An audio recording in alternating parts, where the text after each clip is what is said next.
CPK, Diretório Político Unificado do Estado Comissariado do Povo para Assuntos Internos, KGB, Serviço Federal de Segurança. Tantas siglas, mas a essência é sempre a mesma.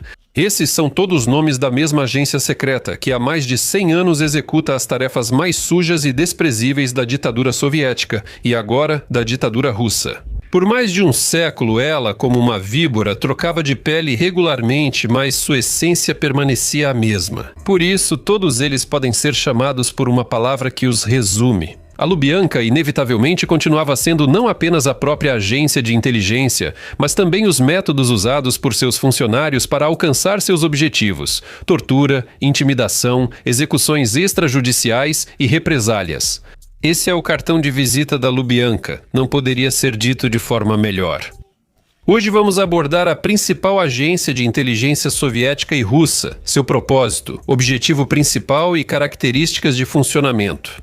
É claro que também vamos abordar o papel dela nas repressões, analisar os principais métodos de tortura e interrogatório usados pelos agentes da KGB de todas as épocas e, o mais importante, analisar o papel e o lugar da Lubyanka na Rússia contemporânea de Putin.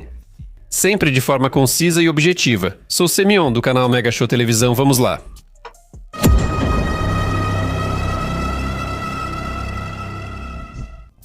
A natureza dos serviços secretos soviéticos. Antes de entender as particularidades do funcionamento dos serviços secretos soviéticos, primeiro precisamos lembrar para que, na verdade, eles foram criados.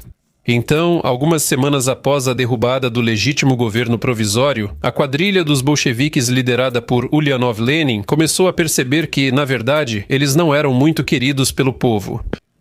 É um paradoxo, mas o poder operário camponês quase não tinha apoio dos próprios operários e camponeses. Isso é comprovado pelos resultados das eleições para a Assembleia Constituinte da Rússia, que foram realizadas no final de novembro de 1917. Nestas eleições, os bolcheviques tiveram só 23,3% dos votos, nem um quarto. Essas eleições ainda são vistas por historiadores como as únicas honestas, democráticas, justas e alternativas da história da Rússia. Então, nos 100 anos seguintes, a Rússia não evoluiu muito, talvez só para pior. Mas tudo bem, vamos voltar ao nosso assunto. Ao notar que o poder soviético dependia de força e manipulação de mentes frágeis, Lenin e seus aliados criaram um órgão para proteger o regime usando quaisquer meios. Faço questão de enfatizar, absolutamente quaisquer métodos. Ou seja, a Lubyanka foi criada desde o início não para combater espiões estrangeiros, que são inimigos naturais de qualquer Estado, e nem para atividades de inteligência, mas, antes de tudo, como instrumento de controle político e defesa da ditadura soviética contra seus cidadãos. Esse fato lamentável se refletiu até mesmo no próprio nome. Em 20 de dezembro de 1917 foi criada a Comissão Extraordinária de toda a Rússia para combater a contra-revolução e o sabotagem. Mas o que é contra-revolução? Para os bolcheviques, isso é qualquer atividade de protesto ou oposição. E quem são os contra-revolucionários? São os próprios concidadãos que tinham um ponto de vista diferente do oficial e tiveram a ousadia de defendê-lo, inclusive de forma armada. Esses fatos determinavam plenamente a natureza repressiva do serviço secreto soviético, mesmo na fase inicial de sua formação. E nisso, aliás, reside sua diferença fundamental em relação aos serviços secretos dos países ocidentais. Enquanto os últimos visavam inimigos externos, a Lubyanka foi criada principalmente para combater inimigos internos, ou seja, o próprio povo. Para comparar, CIA, Military Intelligence, SEIS e Mossad nunca tiveram funções de controle policial sobre seus cidadãos. As atividades deles são voltadas exclusivamente para a manutenção da segurança nacional. E, além disso, a esmagadora maioria dos serviços secretos ocidentais está sob rígido controle não apenas do governo, mas também da sociedade, geralmente na forma de controle parlamentar. A CIA responde ao Congresso dos Estados Unidos da América, especificamente ao Comitê de Inteligência do Senado e ao Comitê de Inteligência da Câmara dos Representantes. O Military Intelligence, SEIS, é supervisionado pelo Comitê de Inteligência e Segurança do Parlamento Britânico, e o Mossad responde à Comissão de Relações Exteriores e Defesa do Knesset. Já a Lubyanka nunca prestou contas a ninguém, exceto a alta liderança da nomenclatura do partido ao Politburo. O lema da KGB era lealdade ao partido e à pátria. Esse fato naturalmente gerava um sentimento de total impunidade e permissividade. Por isso, os serviços secretos, tanto na época soviética quanto na era de Putin, sempre funcionaram e funcionam segundo o princípio de um Estado dentro do Estado. Vivendo exclusivamente de acordo com suas próprias leis e conceitos, que muitas vezes pouco diferem dos criminais, a confissão é considerada a rainha das provas. Então descobrimos que a Lubyanka, em primeiro lugar, exercia funções policiais, mas com um certo cheiro político. Surge a pergunta: como ela cumpria essas funções? Ou talvez seja mais correto perguntar: qual era o objetivo principal do trabalho investigativo dos tchequistas? O principal promotor soviético, Andrei Vyshinsky, chamado de Inquisidor Vermelho de Stalin, descreveu esse objetivo de forma concisa e clara. Afinal, foi ele, como ninguém mais, quem preparou o terreno para a fundamentação jurídica dessas terríveis repressões dos anos 30. Ele mesmo atuava como promotor nos julgamentos contra antigos aliados do líder dos povos. Esses foram dos raros processos políticos que convidaram jornalistas estrangeiros para mostrar ao mundo que a legalidade e justiça no primeiro Estado socialista estavam supostamente em ordem. E como poderia ser diferente? E esse objetivo era apresentado como a confissão, a rainha das provas. Em essência, o trabalho das divisões investigativas da Lubyanka visava obter confissões sinceras de culpa e, idealmente, até arrependimento público de todos os pecados perante a pátria soviética. E afinal, por que perder tempo buscando provas, interrogando testemunhas e fazendo acareações? Deixe que os investigadores burgueses se preocupem com isso, mas em um país de igualdade e felicidade para todos, basta uma confissão assinada de próprio punho. Ainda mais porque o esquema é universal e eficaz. Um dá depoimento, digamos, contra 3 pessoas, esses 3 também são presos e começam a ser pressionados e cada um deles dá depoimento contra mais 3 e assim por diante. Em progressão geométrica, é possível revelar rapidamente toda uma conspiração contra-revolucionária. Se você se esforçar mais e por mais tempo, pode até inventar uma organização antissoviética. Afinal, um preso pressionado sozinho dificilmente surpreende alguém.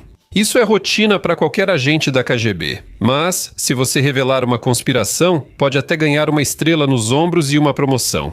E se tiver sorte, pode até ganhar a Ordem da Bandeira Vermelha no peito. E se for um investigador realmente bom, até a Ordem de Lenin com todos os privilégios que vem junto. E essa é a realidade. É exatamente assim que a Lubyanka sempre trabalhou e continua trabalhando.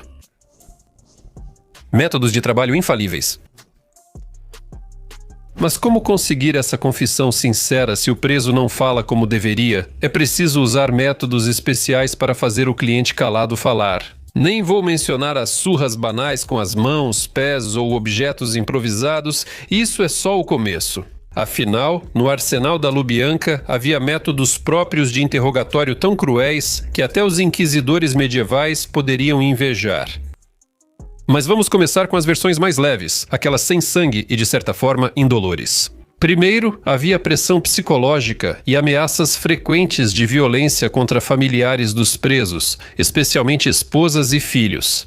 Mesmo assim, Iosif Vissarionovich declarou publicamente que o filho não responde pelos atos do pai. Também faziam execuções falsas, levavam a pessoa, vendavam seus olhos e atiravam com balas de festim. Esse método foi usado ao menos 2 vezes contra Vlast. O chefe ficou responsável pelo quarto por um dia, veja. Vai aparecer. Era comum colocar informantes na cela não apenas para extrair informações. O vizinho ficou surpreso. E as prostitutas e a tarefa. O tradutor conseguiu encontrar o eco. Obrigado a Zarimu.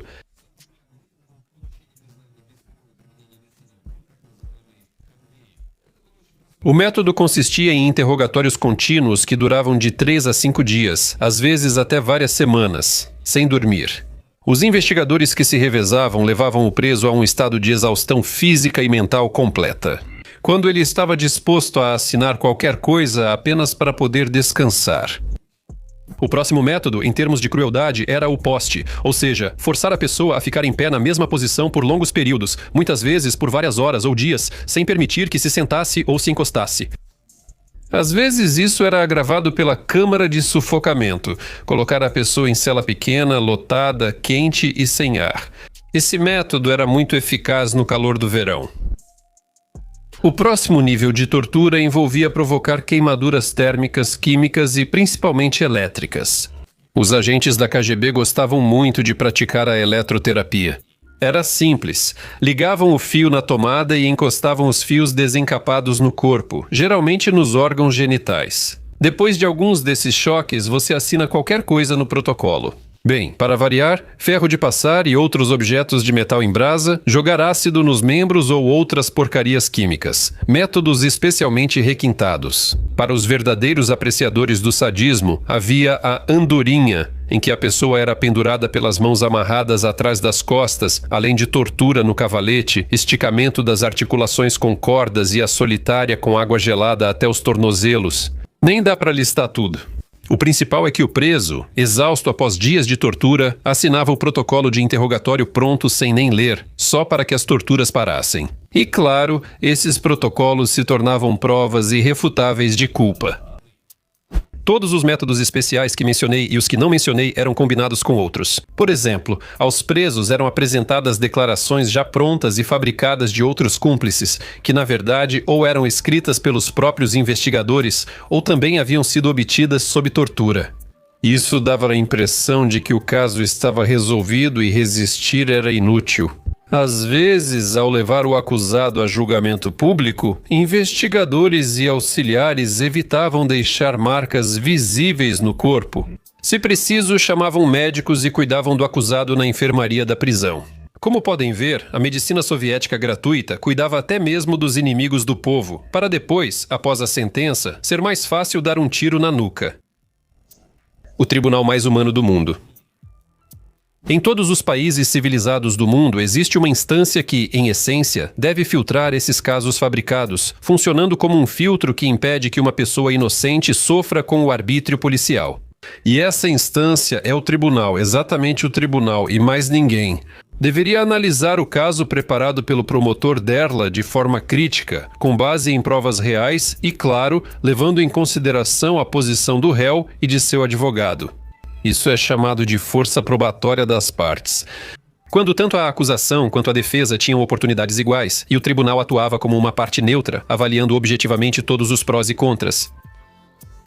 Essas complicações jurídicas são só para burgueses. O tribunal soviético é diferente, honesto e justo, e nunca condenaria um inocente.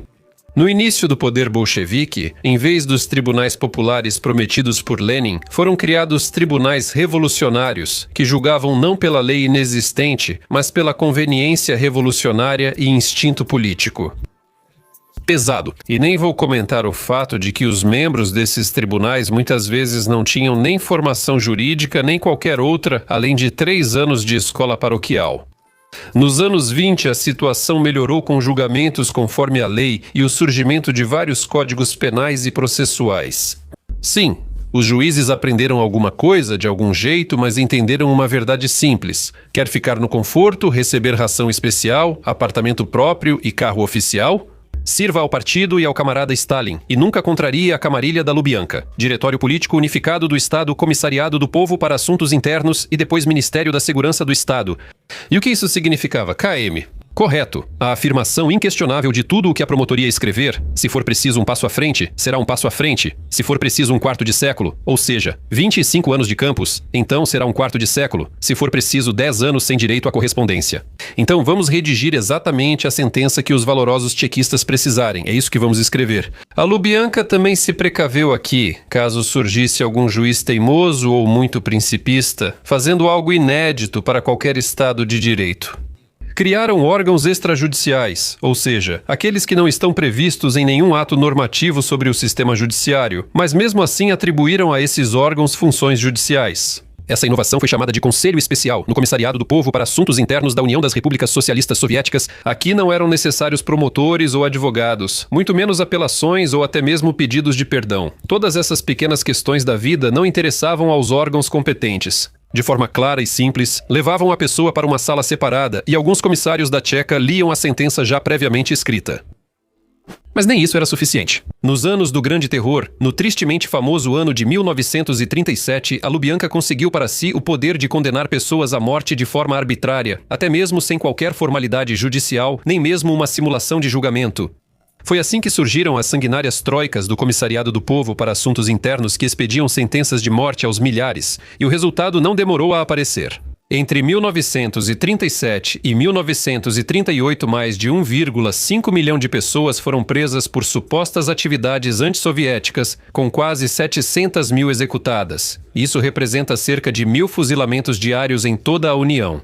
A essa eficiência só podem competir, talvez, os campos de concentração alemães de Auschwitz e Buchenwald. Legendas. Stalin morreu, mas sua causa vive. As legendas podem ser feitas por espectadores avançados nos comentários. Então, depois de Stalin, a vida melhorou.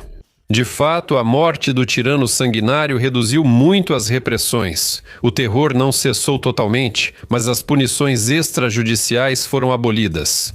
Mas as próprias repressões políticas não desapareceram. Elas apenas adquiriram um caráter mais localizado, mais direcionado e, além disso, foram envoltas em uma aparência de legalidade formal e normas jurídicas. Assim, a Lubyanka passou a disfarçar mais suas ações. Não era mais aceitável chegar à noite em carros pretos e levar pessoas para um futuro comunista. Por isso, a KGB passou a focar principalmente na expansão da rede de informantes, ou seja, delatores, e na chamada profilaxia, que consistia em conversas preventivas com dissidentes, ameaças e pressão no trabalho, com o objetivo de impedir a formação de uma oposição organizada. Os mais ativos eram rotulados como dissidentes e presos por agitação e propaganda antissoviética. A psiquiatria punitiva também era bastante comum. Já tem um vídeo sobre hospitais psiquiátricos da KGB no canal. Recomendo que assistam. Vocês verão como destruíam a psique de quem apenas duvidava da ideologia e das políticas do regime governante. Para a Lubyanka, esses hospitais especiais facilitavam muito o trabalho. Afinal, é muito mais fácil declarar o acusado como louco do que procurar qualquer prova contra ele. Após a morte de Stalin, os métodos repressivos da Lubyanka ficaram menos sanguinários, porém mais sofisticados e ocultos, passando do terror em massa ao controle mental e repressão individual da dissidência. E o que tem lá hoje? Agora, sobre assuntos atuais. Creio não ser necessário explicar quando o topo do poder é ocupado por um ex-tenente-coronel da Segurança do Estado. A Lubyanka recebeu poderes extraordinários e voltou a ser um Estado dentro do Estado, assim como era na época soviética. A década da pseudodemocracia de Yeltsin pode ser facilmente riscada, pois não mudou absolutamente nada. E os métodos de trabalho do Serviço Federal de Segurança, na essência, pouco diferem dos do KGB. A única diferença é que hoje o foco está no controle digital sobre a sociedade russa. Diferente do KGB, que usava informantes, vigilância física e escutas telefônicas, o Serviço Federal de Segurança ganhou, desde os anos 2000, ferramentas para controlar automaticamente as comunicações digitais. Isso se refere não apenas a chamadas telefônicas e serviço de mensagens curtas, mas também ao tráfego de internet em conjunto com os mensageiros que estão se tornando populares. O auge dessa ditadura digital é o mensageiro Max, desenvolvido há algum tempo, cujo nome é quase abertamente decifrado como policial no seu telefone. A partir de 1º de setembro de 2025, será obrigatória a pré-instalação desse aplicativo móvel em todos os dispositivos vendidos na Rússia. O Serviço Federal de Segurança já está perto de impor o mesmo controle total sobre cada cidadão, como no romance 1984 de Orwell. E outra diferença entre a Lubyanka russa e a soviética é a fusão da vertical da KGB com o poder e os grandes negócios. Nos tempos de Yezhov, Beria e Andropov, os serviços secretos eram todo-poderosos, mas ainda separados. Mas hoje em dia, os tchequistas, tanto os antigos quanto os da ativa, ocupam vários cargos não só no aparato de segurança, mas também no setor civil. Por exemplo, Sergei Chemezov, ex-vizinho e colega de Putin na República Democrática Alemã, lidera a estatal monopolista Rostec há quase 20 anos, e outro amigo de Putin, o coronel da KGB Viktor Ivanov, por muito tempo chefiou a Aeroflot e depois o conglomerado militar Almaz-Antey. E além disso, o próprio fato de ter servido na KGB ou Serviço Federal de Segurança aumenta significativamente as chances de conseguir um cargo lucrativo como governador, diretor de alguma empresa ou até mesmo ministro. O Serviço Federal de Segurança é o principal árbitro e protetor dos grandes negócios, podendo intervir em qualquer setor da economia sob o pretexto de garantir a segurança. Naturalmente, por essa proteção, os generais recebem um bom acréscimo aos seus salários na forma de malas cheias de dinheiro ou mais uma mansão em algum lugar perto do Lago de Como. Com o início da invasão em grande escala da Rússia na Ucrânia, o Serviço Federal de Segurança intensificou sua repressão. Os métodos de trabalho do Serviço Federal de Segurança ficaram mais rígidos, totalitários e repressivos contra dissidências internas, promovendo terror e filtragem nos territórios ocupados. A perseguição se expandiu da posição política para todos que expressam uma posição anti-guerra ou simplesmente criticam o governo. Como todos sabem, em 2016, neste ano foram introduzidos artigos sobre descredibilização e fake news das Forças Armadas da Federação Russa, usados para rápida perseguição criminal em massa. Houve um endurecimento da vigilância digital, pois aumentou o número de processos abertos por postagens, comentários e compartilhamentos em redes sociais. É nos territórios ocupados que o Serviço Federal de Segurança atua mais, sendo um campo livre para os agentes de segurança. Sem nenhuma restrição por parte de promotores mesquinhos ou juízes corruptos, ou seja, total liberdade de ação. As atividades de filtragem têm raízes stalinistas e envolvem violência em massa contra prisioneiros de guerra e a população ucraniana sob ocupação. Além de veteranos da ação tática operacional, jornalistas, ativistas e figuras importantes, cidadãos comuns também foram vítimas do terror. Basta mostrar insatisfação com o poder dos ocupantes. Não surpreende que nos primeiros meses da guerra, os centros de detenção de Simferopol, Donetsk e Rostov-do-Don tenham ficado superlotados várias vezes. Ainda não há informações confiáveis sobre o destino de muitos prisioneiros, como o prefeito eleito de Kherson, Igor Kolihaev, que recusou colaborar com os ocupantes. E aqueles que passaram por essas prisões, mas conseguiram sair em liberdade. Relatam torturas e maus tratos que, no geral, pouco diferem dos métodos usados pelo valoroso Comissariado do Povo para Assuntos Internos. Em resumo, os métodos de tortura da Lubyanka na era soviética e Putin são os mesmos.